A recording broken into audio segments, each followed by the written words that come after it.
4월 7일 수요일 민수기 20장 14절부터 21절입니다. 모세가 가데스에서 에돔 왕에게 사신을 보내매 이르되 당신의 형제 이스라엘의 말에 우리가 당한 모든 고난을 당신도 아시거니와 우리 조상들이 애굽으로 내려갔으므로 우리가 애굽에서 오래 거주하였더니 애굽인이 우리 조상들과 우리를 학대하였으므로 우리가 여호와께 부르짖었더니 우리 소리를 들으시고 천사를 보내사 우리를 애굽에서 인도하여 내셨나이다. 이제 우리가 당신의 변방 모퉁이 한 섬 가데스에 있사오니 청하건대 우리에게 당신의 땅을 지나가게 하소서. 우리가 밭으로나 포도원으로 지나가지 아니하고 우물도 마시지 아니하고 왕의 길로만 지나가고 당신의 지경에서 나가기까지 왼쪽으로나 오른쪽으로나 치우치지 아니하리이다 한다고 하라 하였더니 에돔 왕이 대답하되 너는 우리 가운데로 지나가지 못하리라. 내가 칼을 들고 나아가 너를 대적할까 하노라. 이스라엘 자손이 이르되 우리가 큰 길로만 지나가겠고 우리나 우리 짐승이 당신의 물을 마시면 그 값을 낼 것이라. 우리가 도보로 지나갈 뿐인 즉 아무 일도 없으리이다 하나 그는 이르되 너는 지나가지 못하리라 하고 에돔 왕이 많은 백성을 거느리고 나와서 강한 손으로 막으리니 에돔 왕이 이같이 이스라엘이 그 영토로 지나감을 용납지 아니하므로 이스라엘이 그들에게서 돌이키니라. 아멘. 오늘 본문 말씀을 보시면 출애굽 2세대들이 40년 광야 생활을 끝내고 본격적으로 약속의 땅에 들어가게 되는 그 과정을 보여주고 있습니다. 내용상으로는 두 부분으로 나뉘고 있습니다. 첫 번째로는 모세가 에돔 땅을 가로질러서 모압 평지까지 갈 수 있게 해달라고 모압 왕에게 요청하는 내용이 14절부터 17절까지 나와 있고 19절에 한 번 더 나옵니다. 그리고 두 번째 내용은 그 제안을 에돔 왕이 그 요청을 거절하는 내용이 바로 18절부터 21절까지 이어지는 오늘 본문의 내용입니다.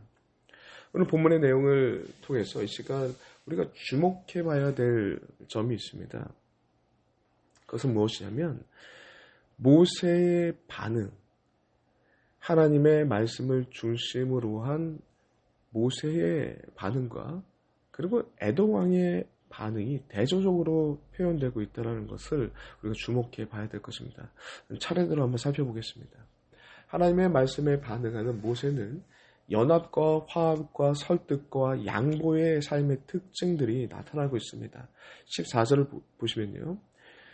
14절부터 이어지는 내용을 보시면 당신의 형제 이스라엘의 말에 우리가 당한 모든 고난을 당신도 아시거니와 라고 되어 있습니다. 에돔 백성들을 형제라고 얘기하고 있죠. 조상을 따라 올라가다 보면 형제죠.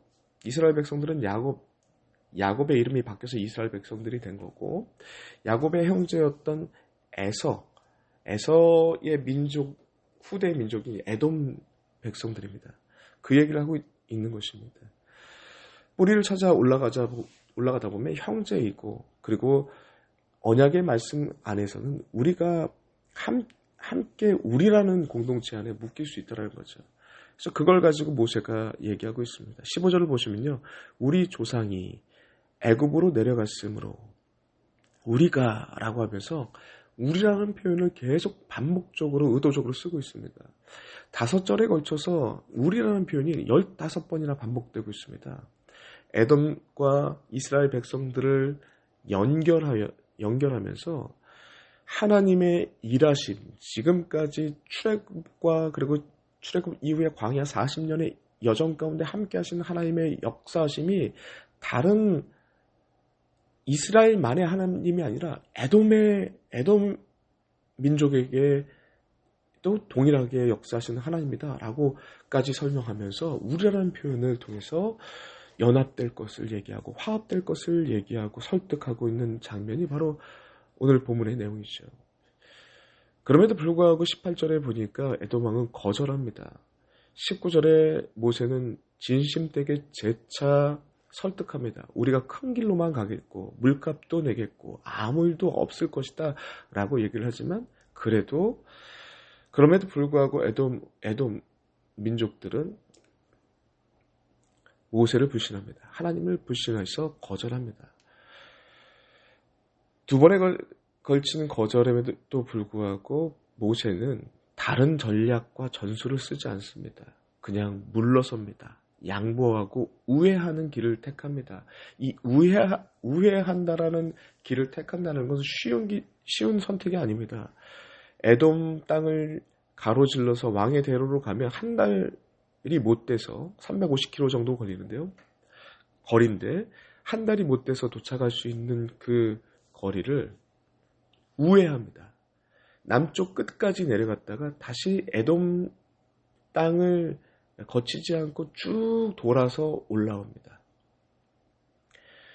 350km를 다시 내려가서 남쪽 끝까지 가서 그리고 우회에서 400km 올라와서 거기서 다시 350km를 모압 땅까지 가게 되는 우회하는 경로를 택하게 되는 거죠.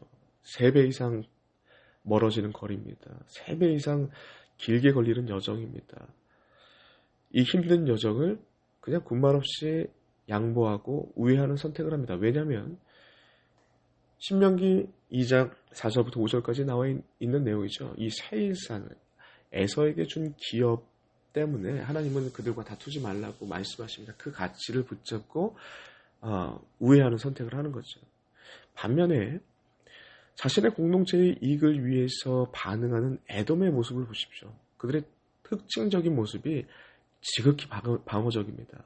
염려와 불안과 불신과 적대와 폭력적인 모습이 특징적으로 나타나는 것이 그들의 모습입니다.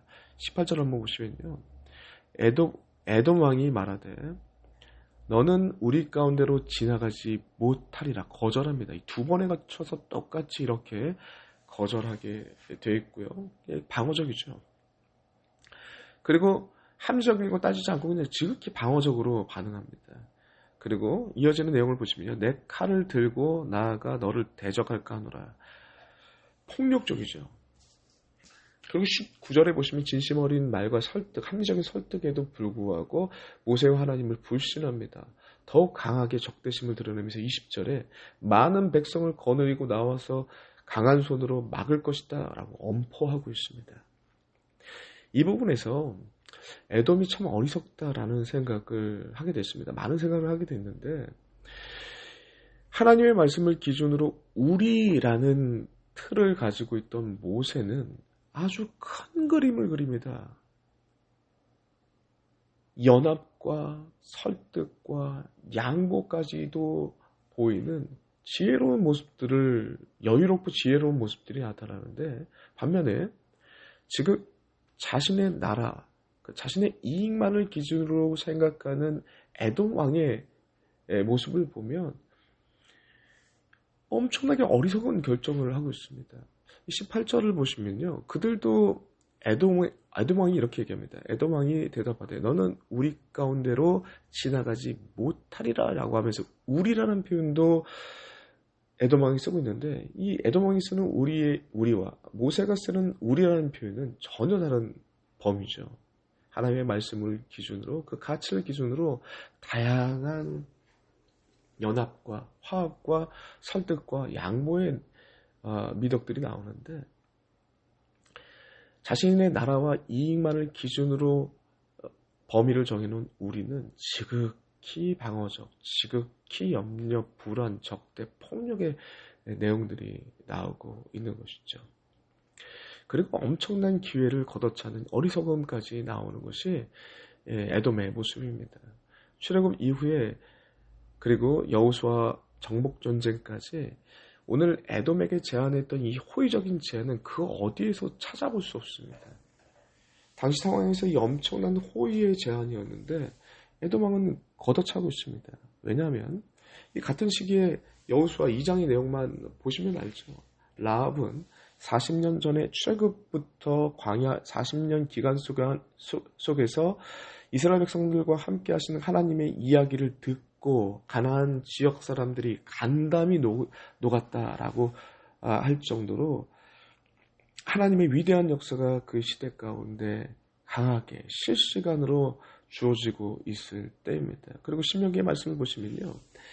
이런 기적들은 오직 여호와는 하나님이시여 다른 신이 없는 줄 알게 하겠다. 상천하지 알게 하겠다라고 말씀합니다. 이 위대한 기적을 보면서 하나님의 살아계심을 드러내고 하나님의 살아계심을 고백할 수밖에 없게 만드는 이런 시대 상황 속에서 모세가 특별히 에돔에게 제안하고 있는데도 불구하고 그것을 거절하는 어리석은 모습을 보인다는 거죠.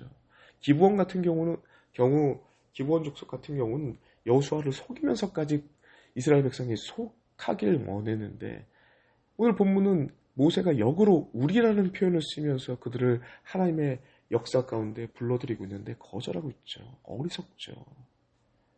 지극히 자기의 이익에 갇혀서 어리석은 선택을 하는 그러한 모습을 보이는 것이 에돔의 모습입니다. 그러므로 사랑하는 성도 여러분들, 오늘 본문을 통해서 우리의 삶을 돌아봤으면 좋겠습니다.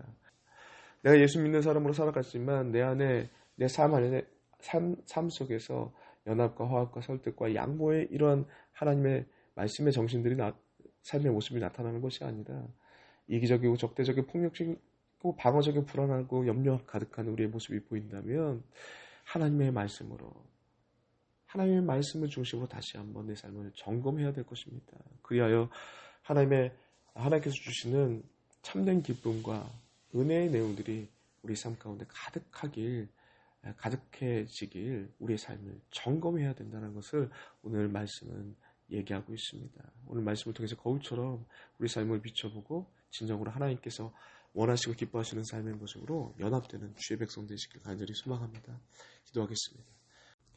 하나님 너무나 감사합니다.